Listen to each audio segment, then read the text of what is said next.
in truth you bring. Fill our minds, stir our hearts, move our being, nourish our spirits. Make us one body with the living Word of God. Make us one body with the living Word of God. In the name of the Father, of the Son, of the Holy Spirit. Amen. The Lord be with you. And with your spirit. Magandang umaga po sa inyong lahat. Ngayon, ang santo natin ngayon is Saint Josaphat, Bishop and Martyr. Prepare ourselves, celebrate the sacred mysteries. Let us call to mind our sins. Be truly sorry for them.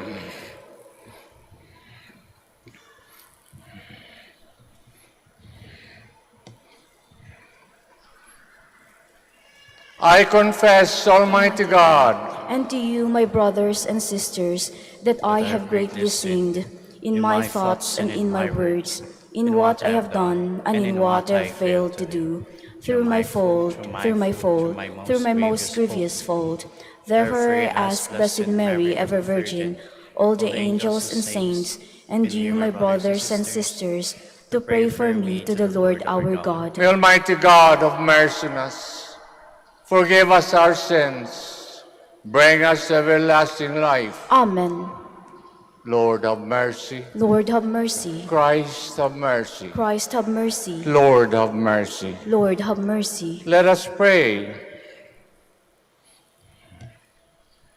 Stir up in your church, we pray, O Lord, the spirit that filled Saint Josaphat as he laid down his life for the sheep, so that through his intercession, we too may be strengthened by the same Spirit and not be afraid to lay down our life for others.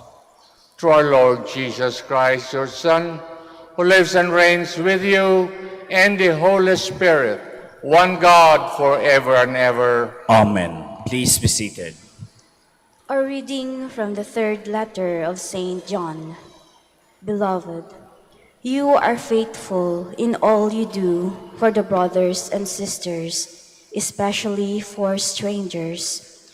They have testified to your love before the Church.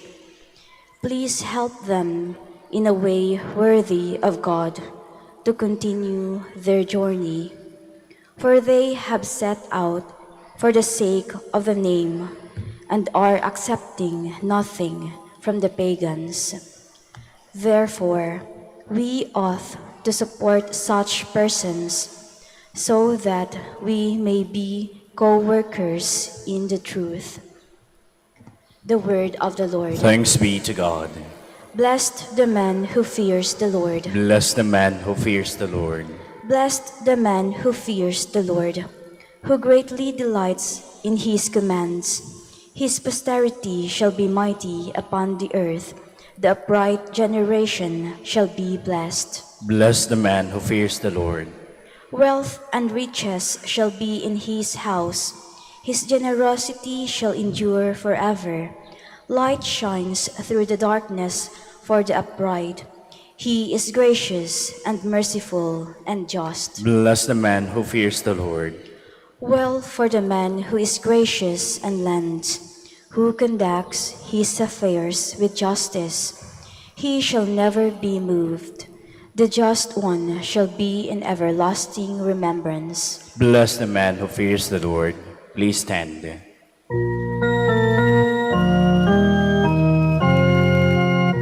Alleluia, alleluia, alleluia.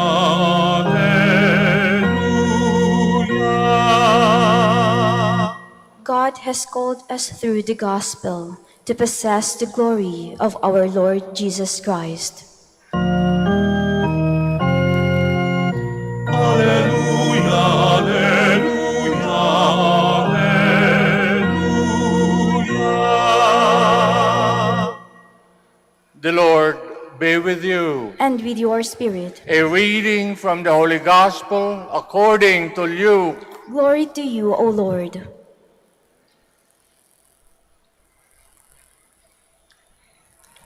Jesus told them a parable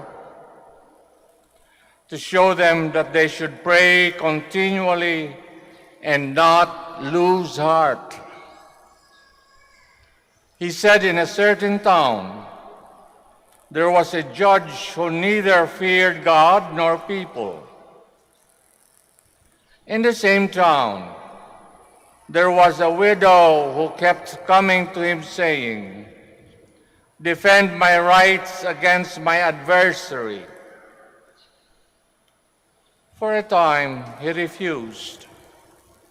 But finally he thought, "Even though I neither fear God nor care about people, this widow bothers me so much. I will see that she gets justice, then she will stop coming and wearing me out." And Jesus said, "Listen to what the evil judge says. Will God not do justice for his chosen ones, who cry to him day and night, even if he delays in answering them? I tell you, he will speedily do them justice. And when the Son of Man comes, will he find faith on earth?" Brothers and sisters, the Gospel of the Lord. Praise to you, Lord Jesus Christ. Please be seated. Gandang umaga po sa kanilang lahat. Tatandaan nyo nung kasagsagan ng buhay politika dito sa ating Pilipinas.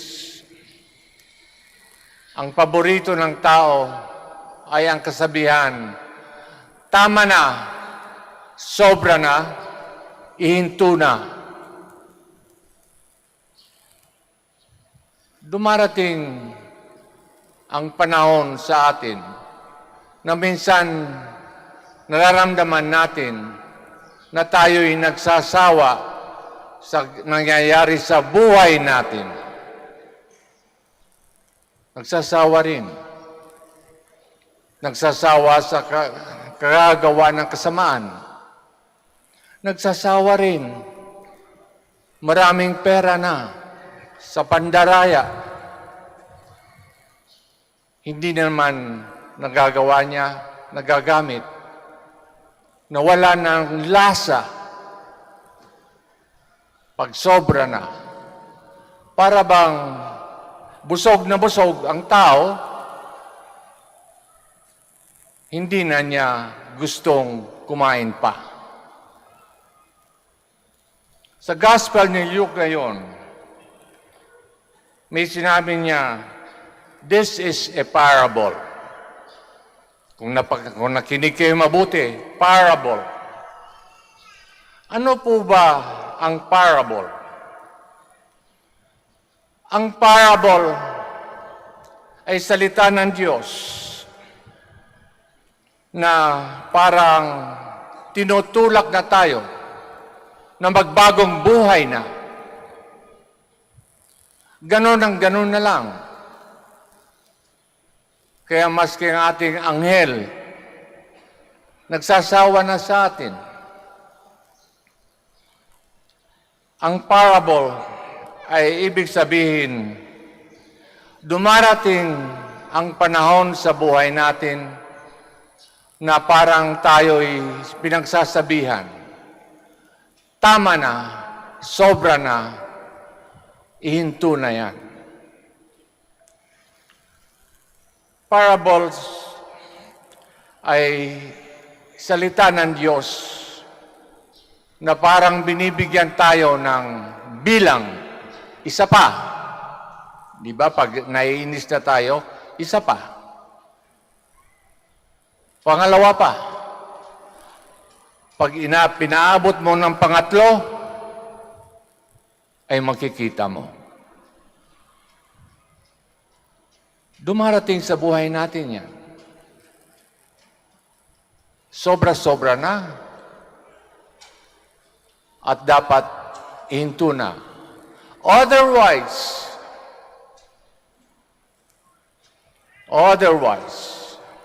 masama ang nangyayari sa atin. Hindi lang natin napapansin. Kung minsan, hindi nangyayari sa ating pagkatao, binabawi sa mahal natin sa buhay, binabawi sa ating asawa, biglang naging jobless, binabawi sa ating mga anak, biglang nagka-COVID-19, binabawi sa ating pamilya, biglang nag-away-away tungkol sa pera. Yung bang nangyayaring masakit sa buhay na hindi na natin makakakayanin. Parables ay salita ng Diyos na parang binibilangan na tayo na dapat ihinto na ang pagdaraya, ihinto na ang pagsusugal, ihinto na ang pagsisinungaling, ihinto na ang pagtutulog-tulugan maski nandito kayo sa simbahan. Hindi nakikinig at hindi nagdarasal sa misa. Iniisip ko anong gagawin pagkatapos ng misa. Walang nangyayari. Kaya maski siya ay simba ng simba, hindi nagbabago ang buhay. Chismosa pa rin. Palaaway pa rin. Madaya pa rin. Why? Because, sabi ni San Pablo, we do not know how to pray. Kalimitan ang dasal natin ay puro hingi. Lord, bigay mo naman dito sa akin yan. Lord, maawa ka naman. Ibigay mo sa amin. Ayusin mo naman. Ano ang pinakamagandang pagdarasal? Lord, maawa ka sa aking mga kaibigan, sa aking pamilya. Sa akin, Lord, bahala ka na. Tatanggapin ko kung ano mangyari sa akin. Ibig sabihin, ang paniniwala, we have the faith.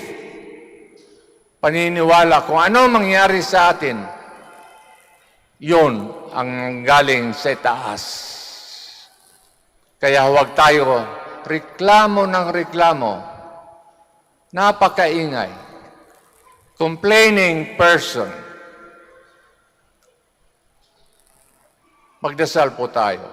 Ipagdasal mabuti. Lord, kayo na po ang bahala sa akin. Ako'y magtitimpi. Babawasan ko ang aking kadaldalan ng aking kaluluwa.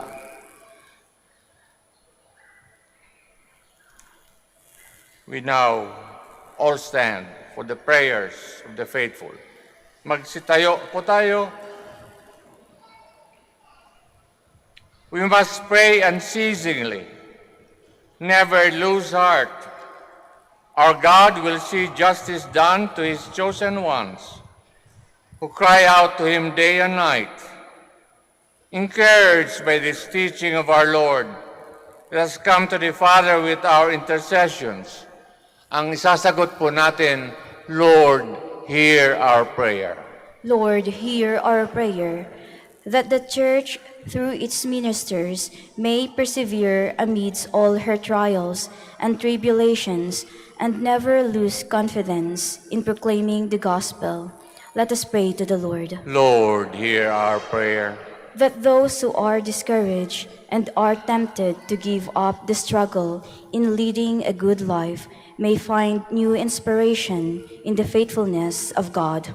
Let us pray to the Lord. Lord, hear our prayer. That those who find praying difficult may grow in fervor and make room for God in their daily lives. Let us pray to the Lord. Lord, hear our prayer. That the sick may persevere in their sufferings and never lose heart. Let us pray to the Lord. Lord, hear our prayer. That the dead may receive the heavenly reward for their perseverance on earth. Let us pray to the Lord. Lord, hear our prayer.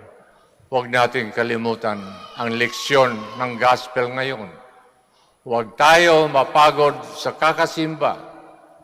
Huwag tayo mapagod sa kakadasal.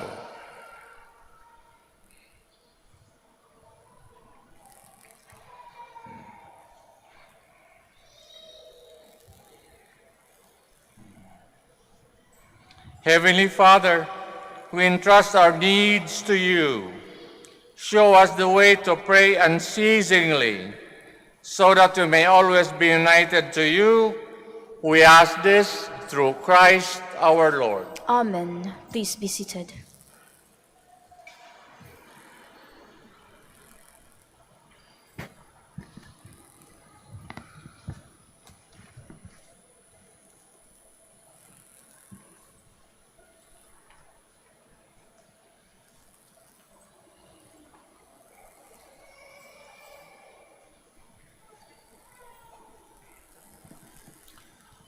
Blessed are you, Lord God of all creation. Through goodness you has bread to offer, which earth's given human hands have made. It will become for us the bread of life. Blessed be God forever. By the mystery of this water and wine, may we come to share in the divinity of Christ, who humbled himself to share in our humanity.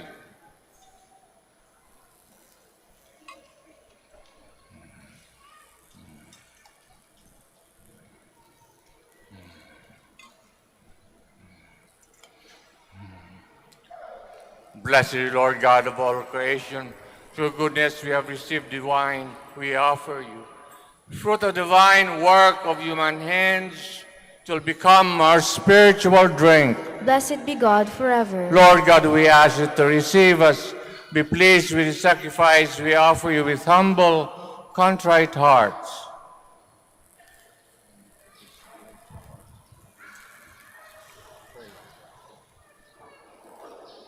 Please stand. Pray, brethren, that my sacrifice and yours will be acceptable to God Almighty Father. May the Lord accept the sacrifice at your hands for the praise and glory of his name, for our good and the good of all his holy church. Most merciful God, pour out your blessing upon these offerings. Confirm us in the faith that Saint Josaphat professed by the shedding of his blood through Christ our Lord. Amen. The Lord be with you. And with your spirit. Lift up your hearts. To lift them up to the Lord. Let's give thanks to the Lord our God. It is right and just. Truly right and just our duty and our salvation, always and everywhere to give you thanks, Lord, Holy Father, Almighty and eternal God. For you are glorified when your saints are praised. Their very sufferings are but wonders of your might. In your mercy you give ardor to their faith. To their endurance you grant them firm resolve. And in their struggle the victory is yours, through Christ our Lord. Therefore all creatures, heaven and earth, sing a new song in adoration. With all the host of angels, cry out without end, we acclaim. Holy, holy, holy Lord, God of hosts, heaven and earth are full of your glory. Hosanna in the highest. Blessed is he who comes in the name of the Lord. Hosanna in the highest. Please kneel. You are indeed holy, O Lord, the fount of all holiness. Make holy, therefore, these gifts, we pray, sending down your Spirit upon them like the dew fall, so that they may become for us body and blood of our Lord Jesus Christ. At the time was betrayed, entered willingly into his passion, took bread, giving thanks, broke it, gave it to his disciples, saying, "Take this, all of you, and eat of it, for this is my body, which will be given up for you.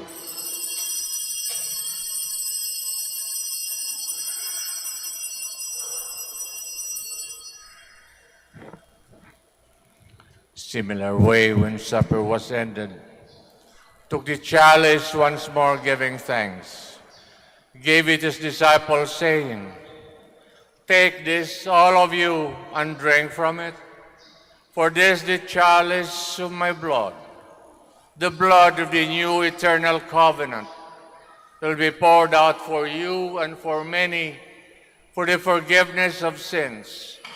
Do this in memory of me."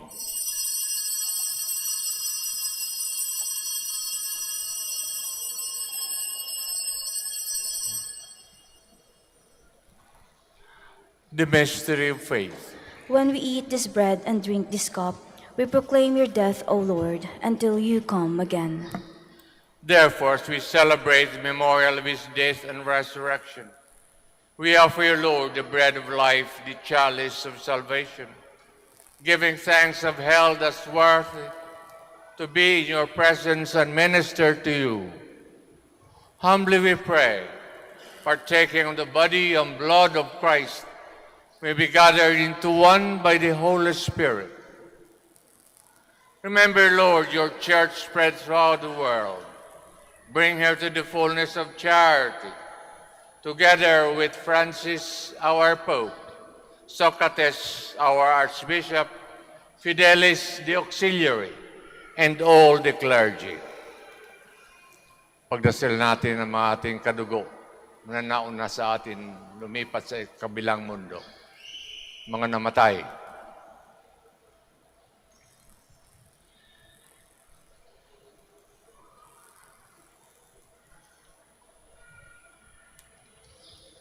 Remember also our brothers and sisters who have fallen asleep in the hope of the resurrection.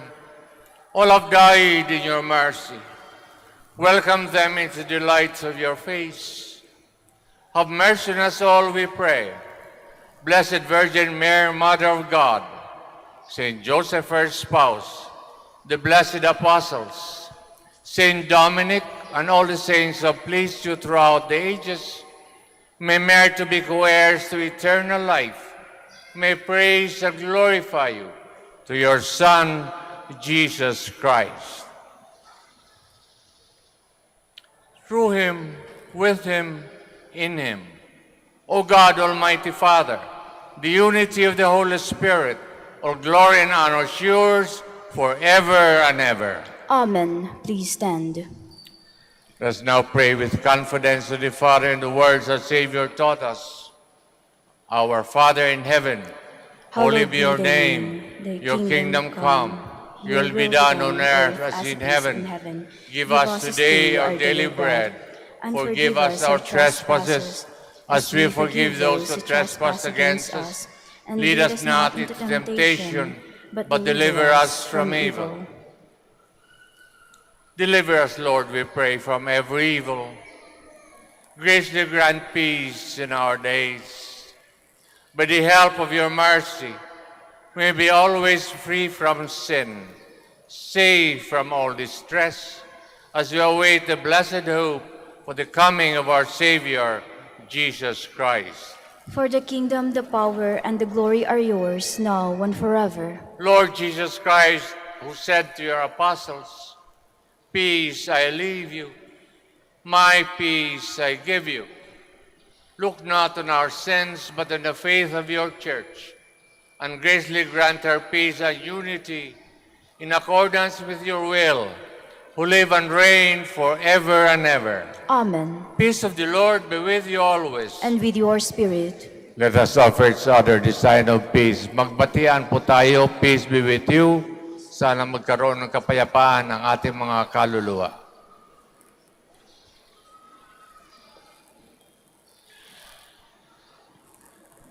May this mingling of the body and blood of our Lord Jesus Christ bring eternal life to receive it. Lamb of God, You take away the sins of the world, have mercy on us. Lamb of God, you take away the sins of the world, have mercy on us. Lamb of God, you take away the sins of the world, grant us peace. Please kneel. Behold the Lamb of God. Behold him who takes away the sins of the world. Blessed are those called to the supper of the Lamb. Lord, I am not worthy that you should enter under my roof, but only say the word, and my soul shall be healed.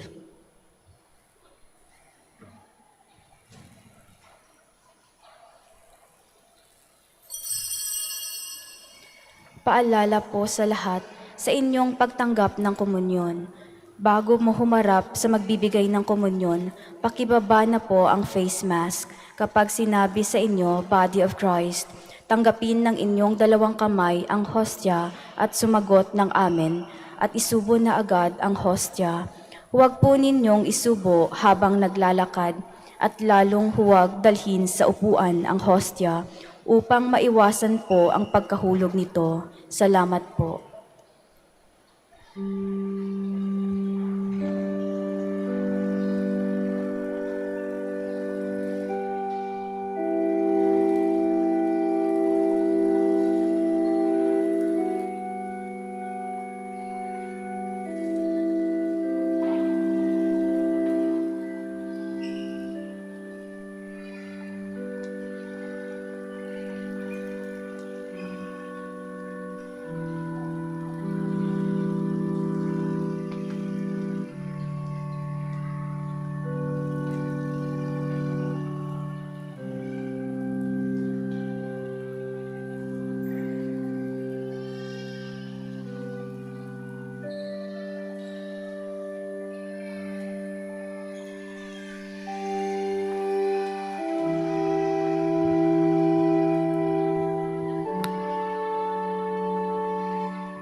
Please stand.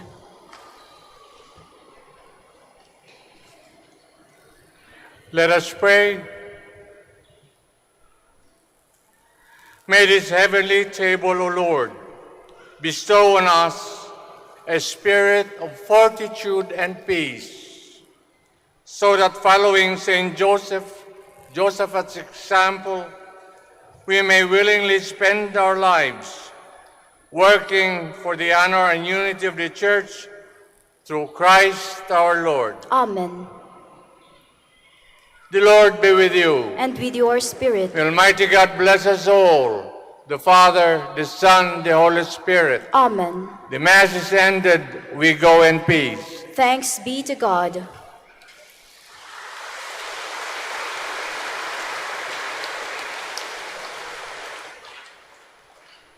Prayer for the blessing of the sick.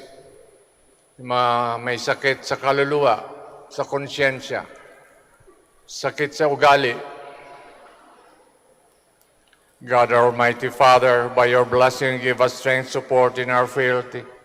Turn with kindness towards our sick brothers and sisters. Free them from all illness, restore them to good health.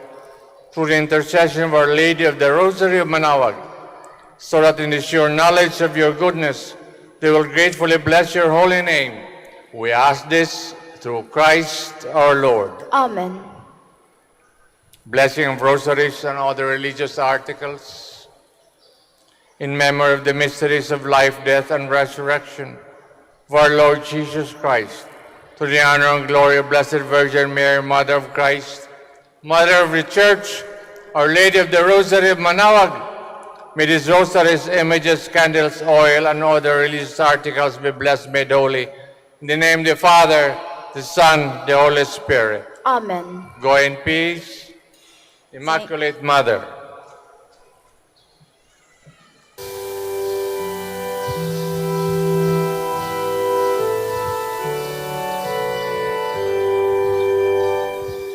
Immaculate